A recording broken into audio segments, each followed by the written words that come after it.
काट्यावर जरी उभा राहायची वेळ आली आणि जाळात जरी उभा करायची वेळ आली तरी जातीसाठी राहायचं आहे.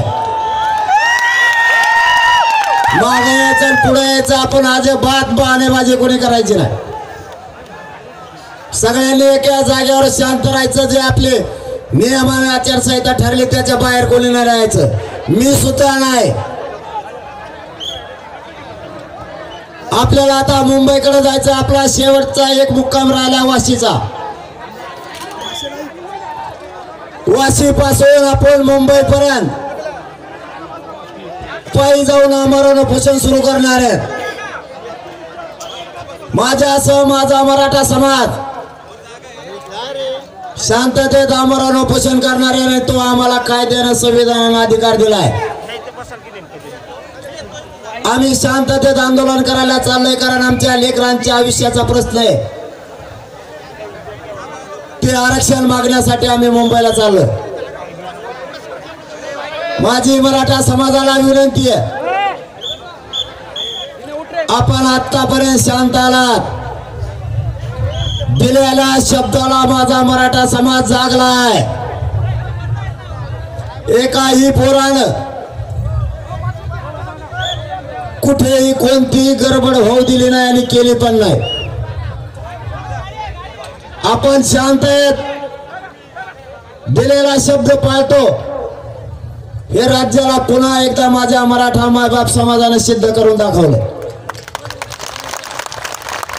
आणि मुंबई सुद्धा आम्ही शांततेत जाणार, शांततेत बसणार. कुठेही गडबड होणार नाही.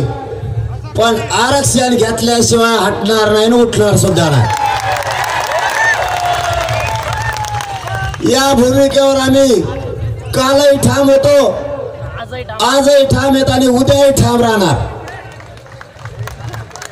एकाही पोराकडून आणि माझ्या मराठा समाजाकडून कुठलीच गडबड होणार नाही याची खात्री मी सरकारला दिलेली. आणि माझ्या समाजानं मला एकदा शब्द दिला तर माझा समाज एक शब्दापासून हटत नाही. आणि मीही समाजाला शब्द दिला तर समाजालाही माहिती आहे मीही समाजाचा शब्द मोडून काहीच करत नाही.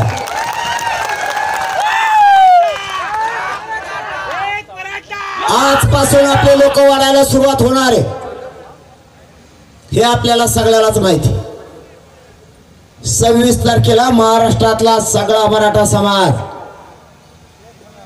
हा आपल्या मुंबईकडे येणार आहे. महाराष्ट्र आमचा, मुंबई आमची, जनता सुद्धा आमची. तिथल्या लोकांना त्रास होणार नाही याची खबरदारी आपल्याला घ्यायची आहे. वाहन चालवताना आपल्याला आणि दुसऱ्याला इजा नाही झाली पाहिजे याची काळजी घ्यायची. तिसरा मुद्दा, हातावर नका करू. ते काय होतं ते काय शिष्टमंडळ थोडं झालं इमानात. ते हे सोडत वाटतं ते पंखी. हे कोणत्या गावात येत. आपला तिसरा मुद्दा आहे,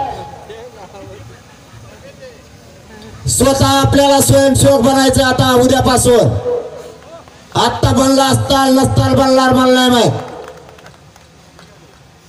आज तुमच्यावर जबाबदारी वाढली. सगळ्यांनी स्वयंसेवक म्हणून काम करायचं. मी तुम्हाला सांगितलं होतं आपली आज बैठक सुरुवात झाली. निरोप आलता का तुम्हाला आपल्याला बैठक घ्यायची म्हणून? नाही कळालं होतं ना. आता कसं काय कळालं म्हणलं? अशी एक बी गाडी नाही त्या गाडीला सांगितलं नाही आपली आज बैठक आहे म्हणून. 10 वाजता सगळ्या गाड्याला सांगितलेल्या ग्राउंडवर बैठक आहे म्हणून.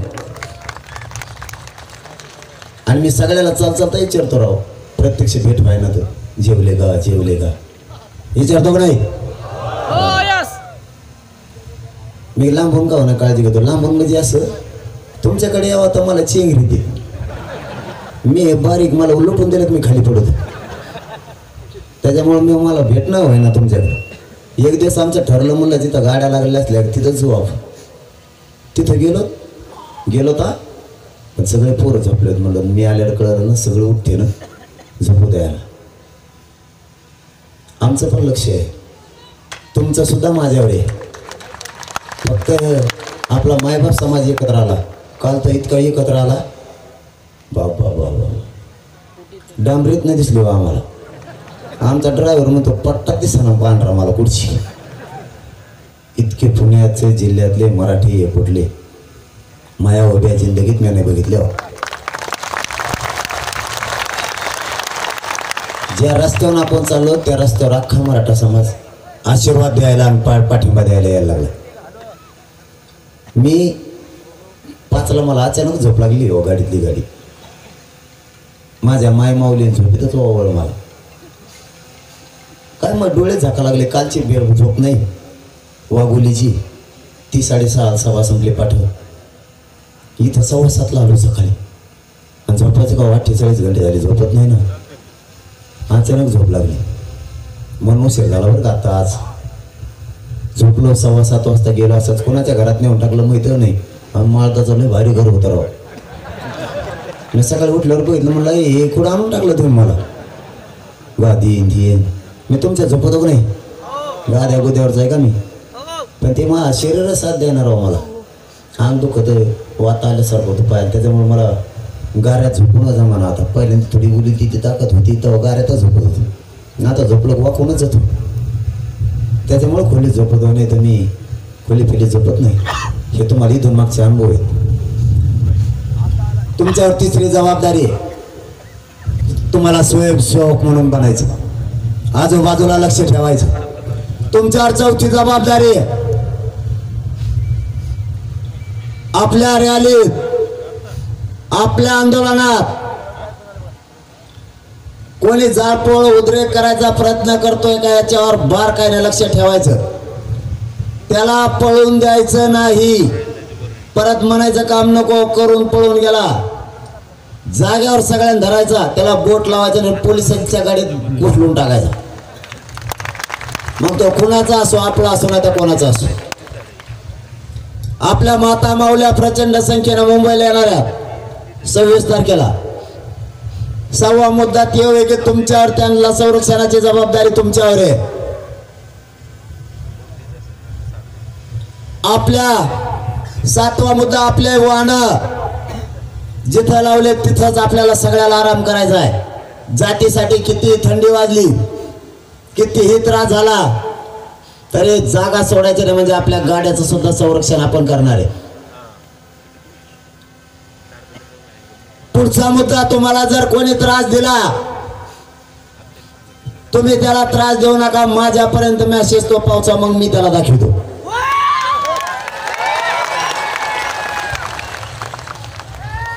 सरकारकडून काही तुमच्यावरती दडपण आणण्याचा प्रयत्न केला तर त्याला उत्तर तुम्ही देऊ नका. त्याने तुम्हाला काठीनं बाजूला लोटलं तर ते मला येऊन सांगा त्याने लोटलंय. अगोदर तुम्ही मला विचारल्याशिवाय कोणची ऍक्शन घेऊ नका. त्याच्यानंतरचा मुद्दा, विघ्न संतोषी आजूबाजूला दिसतेत का, आपल्या नावाखाली त्याचं काही राजकारण साधायचा प्रयत्न करतोय का, याच्यावर लक्ष ठेवा. इथं आपल्या लेकराच्या हितासाठी आपण आलोय, तो त्याचे राजकीय पोळी भाजवण्यासाठी येऊन काही काडी लावण्याचा प्रयत्न करत असला तर तो कोणचाही किती मोठा असो, मला त्याचं नाव सांगा, मी त्याला पोलिसाच्या गाडीत उचलून टाकतो. आपल्याला सगळ्या बाजूला शांततेत सावध राहायचं. मला मराठा समाजाने शब्द दिलाय, मराठा समाज कधीच बदलणार नाही याची मला खात्री आहे. मुंबईत शांततेत आंदोलन करायचं, एका जागेवर शांत बसून राहायचं, जेवायचं, खायचं आणि झोपायचं. मान्य का? सगळ्यांना हात वर करून सगळ्या शांततेत. आणि आता मला नुसतं एखाद्याने म्हणून द्या सरकारच्या तिथे आल्यावर काही घडत असतं राव असं मला म्हणते. आता नुसतं ही म्हणत होतो तरी तुझं ठेवून एखादा माझ्या समाजाने शब्द दिला आणि मला दुसऱ्यांदा मला माहिती आहे माझी जात काहीच करीत नाही. उलट मला याने बेजार केलंय. हे म्हणतात कवर म्हणता का तुम्ही शांत दम निघा नाही त्याला. ते म्हणतात आता तुमच्यामुळे गार आहेत गड्या लय जणांचं ऐकून घेतलंय आम्ही. नाही तर हे लयच वाजतात दिसते तो मला बोलण्यावर वाटतं. पण शांत राहायचं. शांततेच्या युद्धात एवढी ताकद आहे माय बापा. मुलगा म्हणून तुम्हाला सांगतो हे तुला आरक्षण भेटलं का? तुलाच म्हणतोय आरक्षण भेटलं. थांब ना आम्ही काय बोलत होतो इकडे काय बसले ते 7-8-10 लाख लोक कशाला बसले तिथं. आपल्याला आरक्षण पाहिजे आणि हे शांततेचं युद्ध आहे. 70 वर्ष आरक्षण निर्णयाच्या प्रक्रियेत येत नव्हतं. या शांततेच्या आंदोलनानं आरक्षण